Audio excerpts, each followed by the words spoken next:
And moving into our main topic, we're going to be covering the different types of crowdfunding portals. And over the last decade, we've seen a lot of developments in that space, starting off with rewards platforms like Kickstarter. You may have heard of this before, and they were really innovative in creating an internet platform that allowed anyone to come in and invest in their most exciting projects, things that they saw the vision for and wanted to participate, usually very small checks from consumers that were able to fund a product that would be able to come to launch. It's a very exciting platform, but I think it left some investors a little bit hard done when they didn't quite see the fruits of their investment. Yeah, that's right. I mean, typically what would happen is the creator would go ahead and say, based on how much you give me, you get a certain reward. And you get a specific reward, typically like a t-shirt, or if you're backing a product that's being developed, you might get an early version of it. This is exactly what happened with a little known virtual reality company called Oculus. Oculus actually leveraged Kickstarter to go ahead and raise their initial funding to launch and develop the Oculus Rift.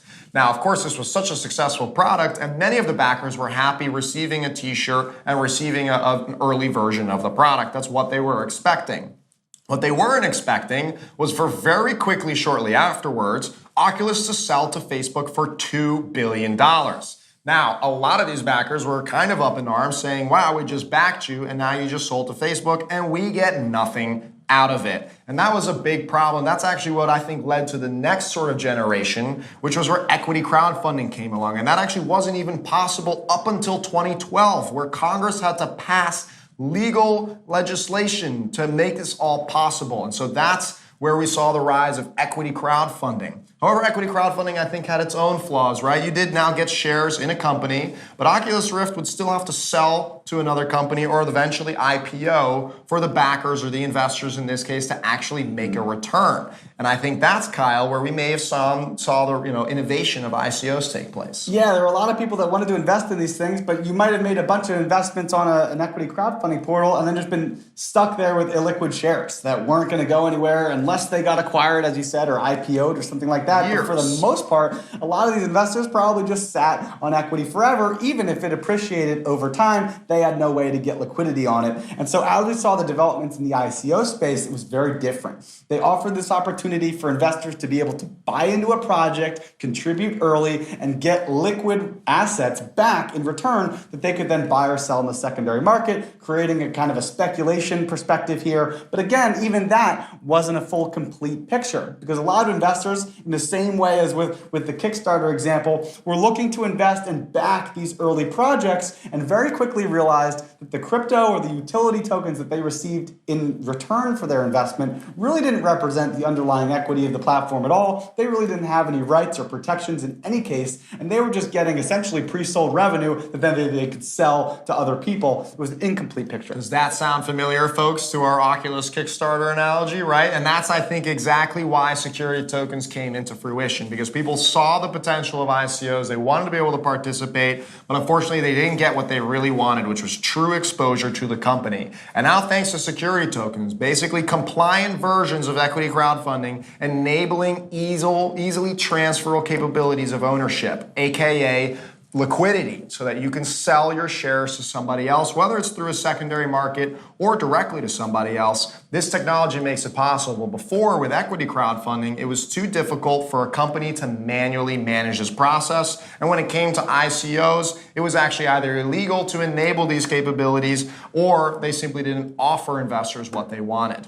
And remember that with an equity crowdfunding platform, whether it's an equity crowdfunding or a security token platform, you are talking about securities. So these platforms need to follow very specific securities laws, not only about how they bring on investors, but the platforms themselves need to follow regulations. They need to file as a crowdfunding platform and follow those disclosure and requirements in order to operate that way. So part of the diligence that comes in as an investor here is not only making sure you're investing in the right deals and taking a look at what investments make sense for you, but also you need to make sure you're verifying that the crowdfunding platform or the security token crowdfunding platform you're working with is following the local regulations and jurisdictions, as well as making sure you're not getting hit too hard by the fees. Absolutely. In many cases, they need to be licensed in order to act as an intermediary and offer these services on their platform. So definitely make sure that you are actually participating in a compliant offering in the first place. That's very, very important, beyond the additional due diligence that you're looking for. In fact, we believe that hundreds of these crowdfunding platforms are going to launch over the next few years all across the world, offering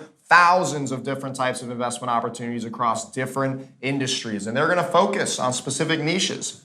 You may want to go to another platform because they're focused on a specific real estate type of investment, putting in specific types of diligence procedures to make sure that the investments that they are offering to you are safe. Other platforms may be focused on, high scalable, risky startups that may have a huge chance of failure, but at the same time, they offer the similar levels of returns that ICO investors were looking for. We expect to see it all. Hopefully, this segment gave you a little bit of a better understanding of the different types of crowdfunding portals that exist. We do believe, maybe biased, so that security tokens are the future, though they, of course, all of these platforms still exist today in their own form.